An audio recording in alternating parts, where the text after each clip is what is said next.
If you could go ahead and come over to the sitting area as we will be starting.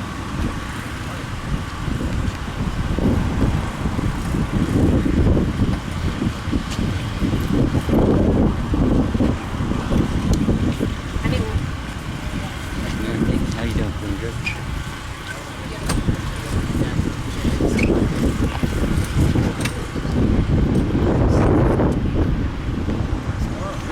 How are you, man? Good to see you.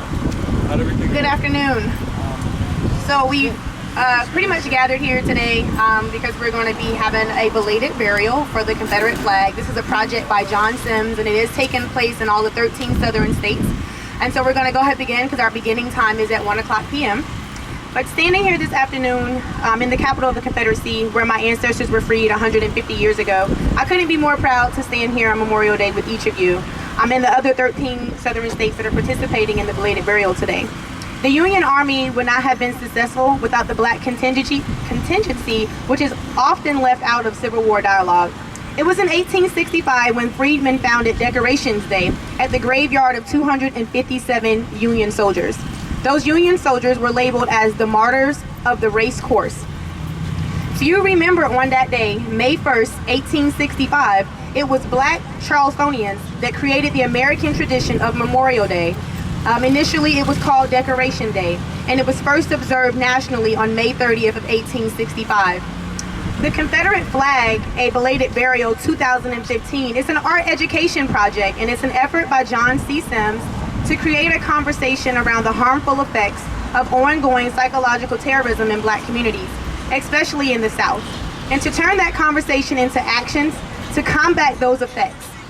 Divisive symbols like the Confederate flag, exalted statuses to racist heroes, and other traumatic injury can be found all over the American South, reminding us of the continued American legacy of state-sanctioned psychological terrorism on black communities and its detrimental effects on countless generations. And when Richmond City was chose as the city that the Confederate Army would use as their capital, it was more so because of the rich resources that Richmond has. And what we share, our shared experience as being Richmonders, that we have the James River, we had Tredegar Iron Works. So it was just very beneficial to an army to make this their Confederacy. So as we kind of sit here today and think about what all this means to us and how we can bring it to a better understanding, to not look at this as controversial, but to look at this as an understanding between a shared experience of history that we share as Virginians and Southerns. And based on the 2010 census, the southern states, 50% of the African American population is concentrated in the southern states. So the presence of the Confederate flag, although it's in its inception, it wasn't intended to be a symbol against racism and hatred, but it was more so a war that was about states' rights. And ultimately, we know where that war ended up. And so the flag in its inception may not have been harmful to those of us that look like me and share my history, but it became something that was harmful. And so today, as we sit here, I would like for each of you to kind of reflect on that and to understand that it is a shared experience, and no matter where you sit at on this side of that experience, let's turn today into something that becomes an understanding of cultures, and know that we're doing this not in disrespect, but we're doing this in a way to bring together our history and make this a shared understanding that we can grow from and remember our history, and so not to let it happen again. And so with that being said, I'm going to have Ms. Darlene come up here and continue on the program. So I hope you do enjoy your time here with us today.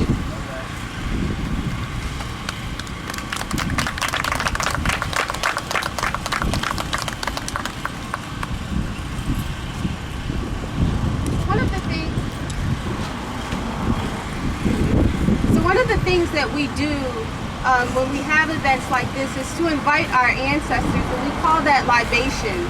When we invite the ancestors, what we're saying to them is that we understand the legacy and the shoulders on which we stand, and we understand that we carry on that legacy. So we do that with water, because water is the life force that brought them here and that brought us here. And so the way that we do it, and some of you may have heard it said, we pour some out for the brothers who ain't here. So what we're doing right now is pouring some out for those who aren't here, and we're thanking them for what they gave us so that we could and can be here right now. So we pour some out, and when we pour it out, we use the African term Ashe. Ashe says, so it is, that is the way it shall be. So whenever I pour some out for the ancestors, I'd like you to say Ashe. So the first bit of water that I'm going to pour out is for our ancestors, for our grandfathers, our grandmothers, our foremothers, and our forefathers. Ashe. Ashe. When we talk about the ancestors, we have to talk about the cycle of life, and so we also pour water out for those who are not here with us yet. So we talk about those who are unborn, those who we will give birth to, because they're going to stand on our shoulders and we will become their ancestors. So we pour some out for the unborn. Ashe. Ashe.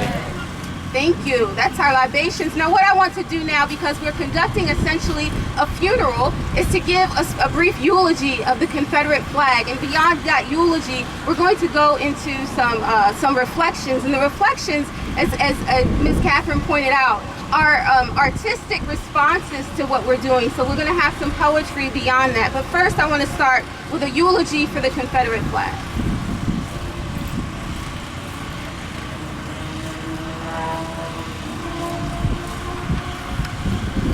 Malcolm X admonished us to be peaceful, be courteous, obey the law, respect everyone, but if someone puts his hands on you, send him to the cemetery.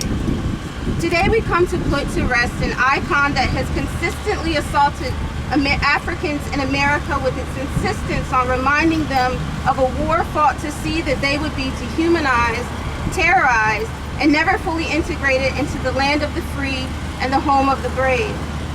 The battle flag of the Confederacy, typically known simply as the Confederate flag, was worn in the year 1861, the same year that marked the start of the Civil War. It is the son of several flags that were used during that war to represent the 13 Confederate States of America.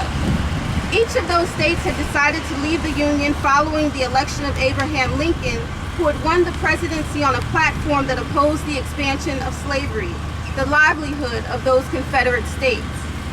The flag survived the war, which ended in 1865. And though the Confederate states were reabsorbed into the Union, the flag continued to march forward with their ideals. Today we come to lay to rest the flag and those ideals. Left to cherish its memory are so-called sons and daughters of the South who hold fast to its history. They have made sure that representations of the flag fly over state capitals of former Confederate states, including Mississippi, Georgia, and South Carolina. In the midst of meetings of their social outreach groups like the Ku Klux Klan, on the backs of their pickup trucks and t-shirts, embedded in their flesh, and in the consistent terrorism against communities of colors by the militaristic force formerly known as Slave Patrol and now called the police. We come in peace, as Malcolm admonished, respectfully, and obeying the law, to put in the cemetery a universal symbol of aggression, of our oppression, and on behalf of the sons and daughters of the African Holocaust in America who suffered under and fought valiantly against the flag's ideals. Ashe. I will now turn the program over to Mr. Jamil Jaycee, who is going to lead us in the reflections.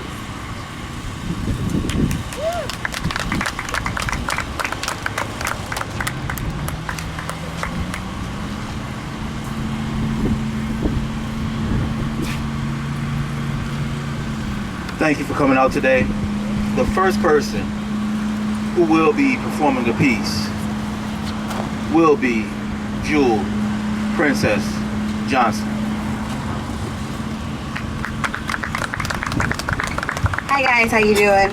My name is Jewel Princess Johnson. If you're interested in listening to any more of my work, you can follow me on every social networking site at Kokaina. That's at KOKAYEENA. And while we are at the burial or the funeral of the Confederate flag, I would like to wish my big brother a very special happy birthday today, as he's watching from North Carolina. So hi brother. Again, the name of the piece that I will be doing today is called I Am Not Anti-White. I'm just really, really, really pro-black. Is it the natural hourglass that attracts you? The small waist, my thick hips, Or even is it my full lips? Everything about my Afrocentric aura attracts you to me. It's like a magnet. It constantly pulls you right to me. Is it the smoothness in my unchained melody when I scream justice, black power, but I mean no offense or whatever? Because I really mean no offense when I say that I am pro-black, because I am just that, pro-black. But let's not ever make the misconception for mistaking me for anti-white, because I am not anti-white. I'm just really, really, really pro-black. And I'd rather not stoop to petty bickering, the back and forth snickering, because I'm a historian, and history is exactly what I do. So rather than judge you for your lack of intellect on this subject, I'd rather drop some intellect right on you. You see, the truth is that a white man is 6 times more likely than my brother with the same credentials and the same education to get a job. Dang, where's the justice in that?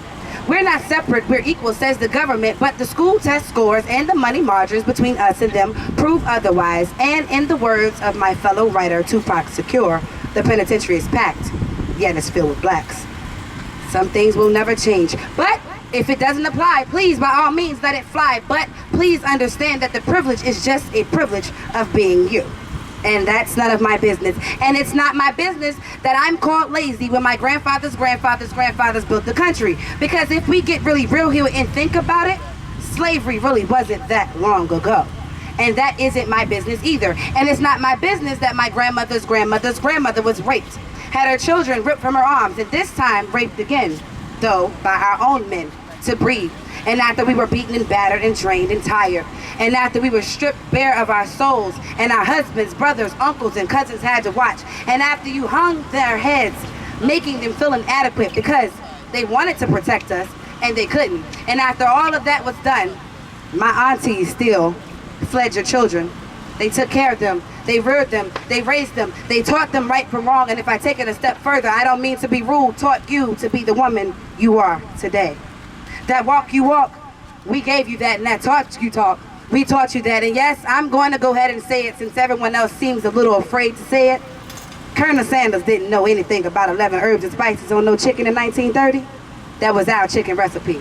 But allow me to continue sipping my tea, because this is some great tea when you forced our men to father many children by many different women and then seek to punish them for the very trend that you had created. Or had you not realized that it came from you? Yes, we are all angry about black on black crime. That's true, but if you take a group of people who have nothing and then throw them half of nothing and tell them to survive, where I can absolutely see a few crimes happening too. A few crabs in the bucket syndromes forming, because when the crime happens and after you served your time and paid your debt to society, you're not worth much because you can't make any money. And you can't make any money because you messed up one time.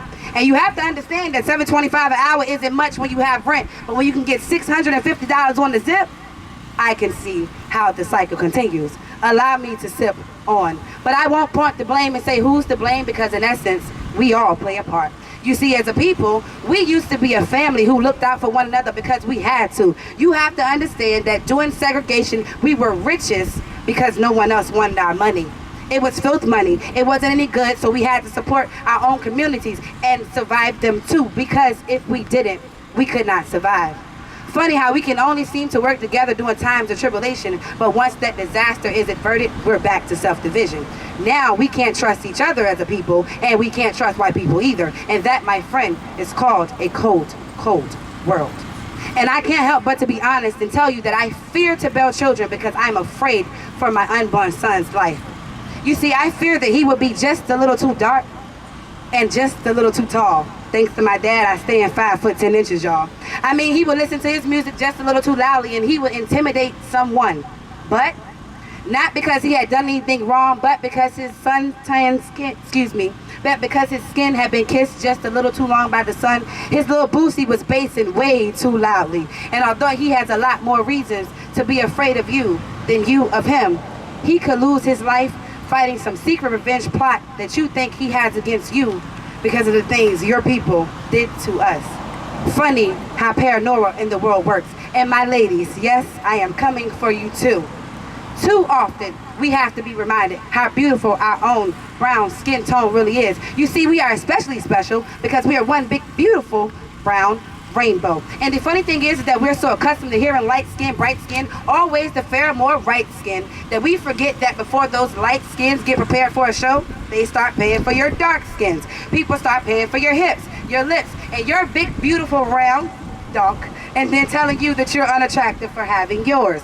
Your skin isn't pretty, my friend, because it's dark. And that, my friend, is called reverse psychology for your brain. And did I mention, I swear, I am not nitpicking, but you're asking me to trust a justice system that was not built to give me justice. You're telling me land of the free and home of the brave, but you're leaving off the life of the poverty-stricken where most of those districts are of color.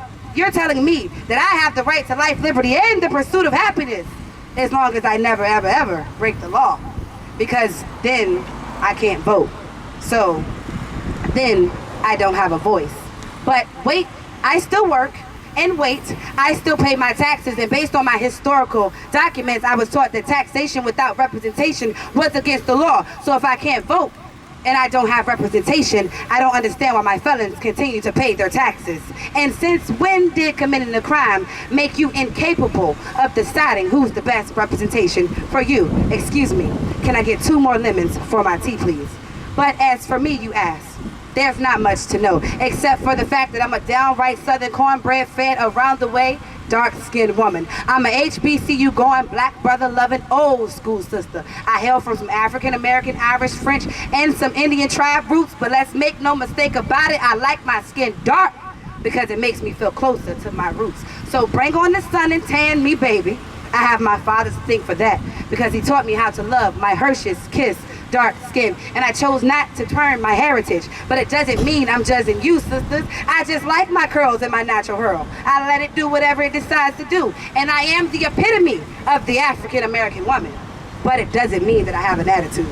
It just means stay clear of controversial situations like this that requires me to get a little passionate, not rude. And I was born to be controversial, to make you think with my words. But understand that I was not born to consider how you felt when you considered my words. So when I scream black power with a fist pump, I'm not saying I'm anti-white. I'm not. I'm just saying I'm really, really, really pro-black. And here is why.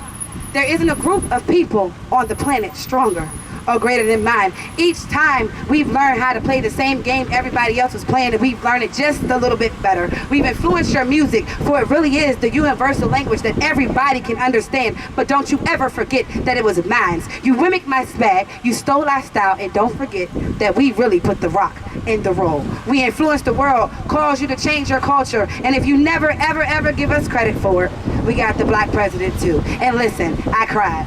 But not because I lived to see it, but because my grandmother did. So yes, when I look back over it, the road's rough, life's a little tough. But there's nothing in all my mixed breedness that I'd rather be. So when I sing, we shall overcome, and I scream that I have a dream. And when I say that by any means necessary, will I never, ever, ever let you break my spirit at the seams. Because still like dust, I'll rise. Please don't you for 1 second say you don't see my color. Because to not see my color means you don't see me. And I need you to see me, but more importantly, I need you to hear me and feel me. And when I shout at the top of Richmond, Virginia, say it loud, I'm black and I am damn proud. Please understand that I am not anti-white. I'm not. I'm just really, really, really pro-black. Thank you. And the next person that's coming up behind me is a beautiful, beautiful brother, Jamil. He's going to bless his mic with some of his words, so come on up, Jamil. Thank you, guys.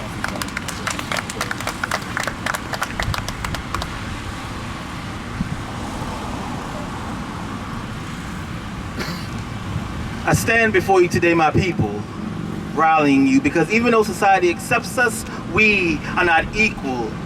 See, this has been a place where we have been misinformed about our place here as Americans. We were never considered the norm because the Constitution says we are 3/5 of a man, but still God saw fit for us to weather the storm. America, how beautiful. Yeah, right. That sentence, do you truly believe when governmental powers try to counteract measures of our perception that they continue to deceive? And these are the ones you tell me I should aim to please. I am not your public puppet who recites the same propaganda you want me to say, because right now, right here, is the dawn of a new day. United States, where we help everyone except our own kind. Can you believe that? Everyone gets our help except us. That's enough for us to lose just one mind. And like the commercial says, a mind is a terrible thing to waste, and waste makes haste. And because of that fact, then the natives of this land almost get erased. Because of the motto, what is mine, and what is yours belongs to me. Still looking for freedom when we can never truly be free, because who knows, maybe integration led to a new form of segregation that we were never a part of. See, now we are a race divided by hate that was previously built on love. But please answer this question. Are you your brother or sister's keeper? Yes, you are. Because without your brother or sister, do you think you would have made it this far? And then once you become something high in the view of the world, it seems like everyone wants to bring you back down with the sticks and stones they hurl, or the way the media portrays it, the bullets that ring out in every urban environment, where the urban environment has been moved from the city to the suburbs and fed to suburbanites as a supplement, watered down so they can digest what I represent. But they can't handle it, can they? Seems like everyone these days wants to be a part of what I grew up around. Seems like everyone wants to be down, but you must understand our culture has been mass marketed by mass media, massively influencing mass hysteria, mastering the art of deception repeatedly. I'm gonna slow that down for you. Our culture has been mass marketed by mass media, massively influencing mass hysteria, mastering the art of deception repeatedly. Nowadays, you see the images, it's all about the money and the rings, having more money than Diddy or Jay-Z, but maybe if I go back, no. I mean, they killed Medgar Evers and they exiled Marcus Garvey, and if I try the same things, what measures would they pursue to harm me? I'm a product of my environment, yes, because I exude creativity, a poet who has the heart of an MC and the knowledge of rhyme, but in order for me to make it, I have to get shot 9 times. How's it come to that? See, violence is the best marketing scheme to date. Well, if so, I wish to debate, because violence only brings about hate to unify an already ununified state. But let me stop right here, because I may be the next one slain, and because of all the problems in the world, I'll be the one they blame. But how can I see if my eyes are shut? I mean, I'm giving you my social commentary to change the world. And I'm giving it to you. So hopefully, you don't F it up.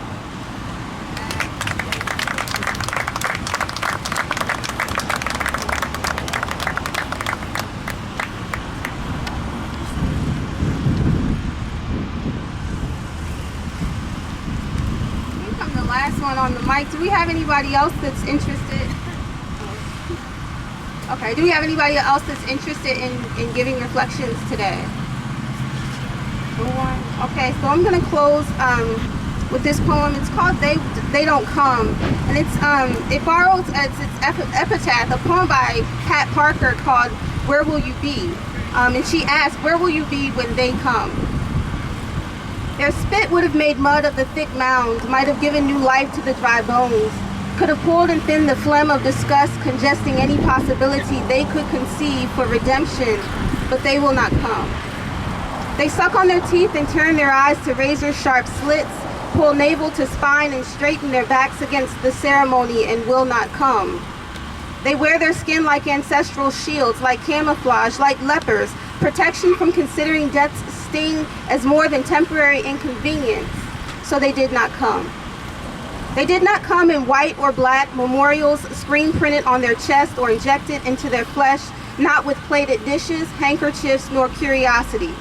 They did not come with respect to pay, no liquor to pour, kind, reckless, or circumspect words. Indeed, were all out of will and words, so they could not miss a day of collecting them. And of course that meant they weren't going to come. Until it was their son, a cousin, a friend of a friend, a lover, a viral picture of a monster. No, that was a boy who choked, hanged, then drowned himself. Was a girl with narrow hips drawn rounded and ready, imagination met with a sucker punch, decisive victory. Was corner markets and dialysis centers where youth and fresh fruit should be. Remy and Brazilian replacements for certainty. Once was 41 shots, a chokehold, a slam to concrete, a spit of steel that felt and sounded like the spit of mace. Amnesic amnesty because rent has to get paid and folks trying to get laid. It's a butterfly resting too long on what seemed air, then the explosion, but they still did not come. They gnashed teeth in rhythm and alliteration and wore the sackcloth of message shirts bought at street fairs, applauded the beat and the bass, drew lines around their property, and retreated until the explosions quieted with distance. They will not come here, we will not go there. Ashes ashed to fertilizer, dust rested into a thin, almost invisible coat that kept warm the status quo so it could thrive. And the word on the end of things was that they never came to burn the earth. Unless you count a CVS, a bit of sage, the simmer of rage and the snarls their babies wear as smiles. And the word on the end of things is that it marked the passing of one earth to its new being, but not a new thing, not a new place. They whispered assuredly after services in barber shops from one yard to the next. It's just manicured differently, but still familiar enough so that they need not be wary this time of coming. Okay, so I'm going to turn the mic over to Miss Catherine, to Evandra Catherine, and we're going to direct you over to our actual burial site. So the burial is going to be over here. Okay.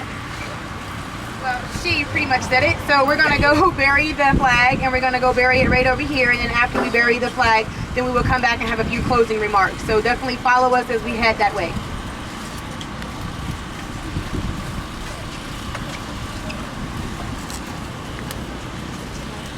Okay. Do another wager. What's that? Wager on what?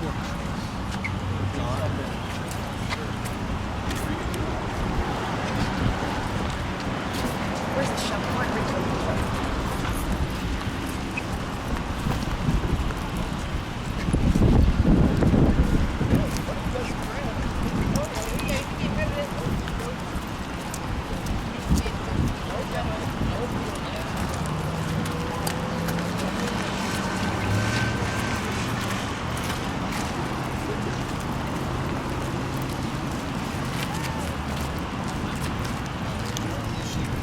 Steps are not real.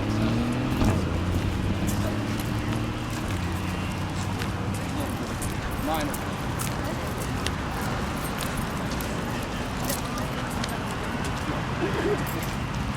Take one off all the steps.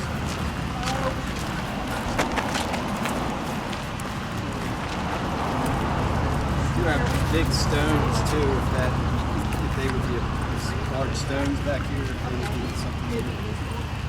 Maybe like a headstone? Yeah.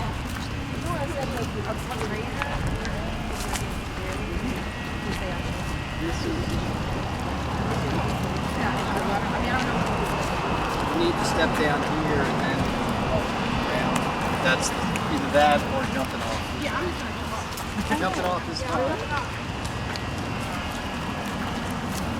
There's a lot more than that. Oh, wow. Yeah, we have one. I think that he's going to go run back and get it. You want to come like the Smokey the Bear will be okay today.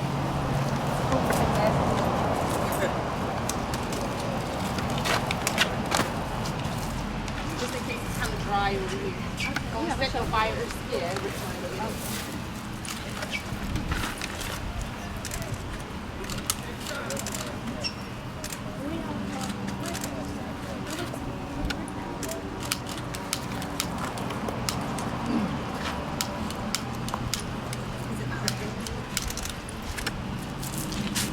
Simulated plane. Oh, there it is. You started in the candle.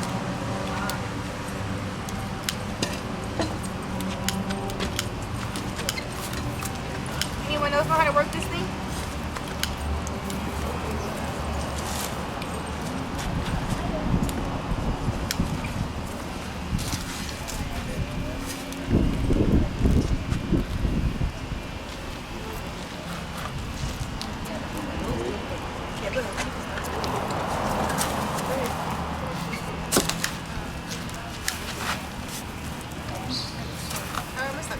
Right there is fine, yeah.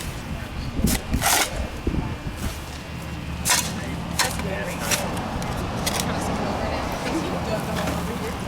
Oh, I'm sorry. That's okay. It's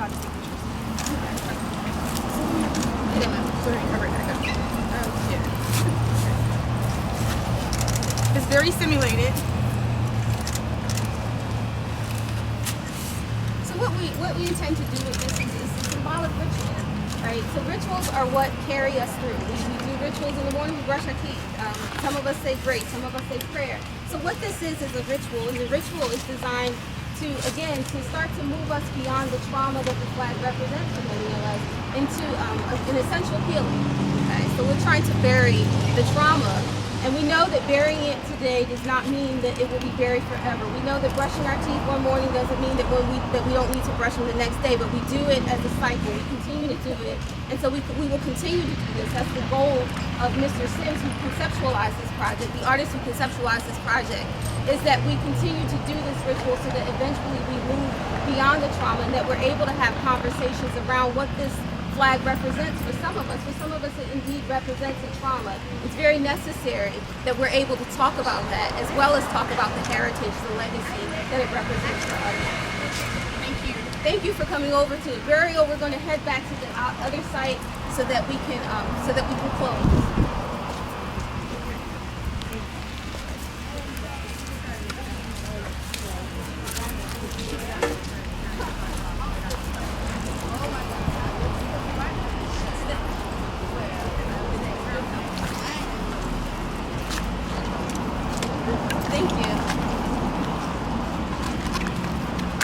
Pipe there.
Thank you for making it back with us here, and I just want to take just a couple of seconds for us to reflect on what just happened and just have like a couple seconds moment of silence.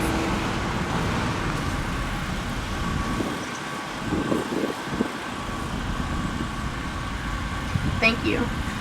As we stand here and I'm looking across the river at the slave trail, and it's so phenomenal to be standing here today as we had this ritual ceremony. But as we close it up, just reflect, as Darlene alluded to, this is a ritual, something that we want to do. It's an understanding, and hopefully it will spark a conversation or a dialogue where we could come together, a group of people that do not look like each other or have the same experience, and really talk about how we can make something that stands around 95. There's flags flying. No matter how far, the further south you go, there's more of these flags that stand. And we really just want to get away from that symbol and to understand that it's very harmful to others. And there are certain practices and acts that happen with different cultures, and it's not seen to be controversial. But as soon as you mention you want to have a burial of the Confederate flag, it becomes very controversial. So as we close, just keep that in mind. Humble yourselves and try to find spaces in which you can engage in conversation that educates yourself and enlighten you on what some things mean to other people and how those symbols can really be detrimental, especially psychological. So I really do appreciate you all coming. Thank you for being here today, and enjoy the rest of your Memorial Day. Thank you.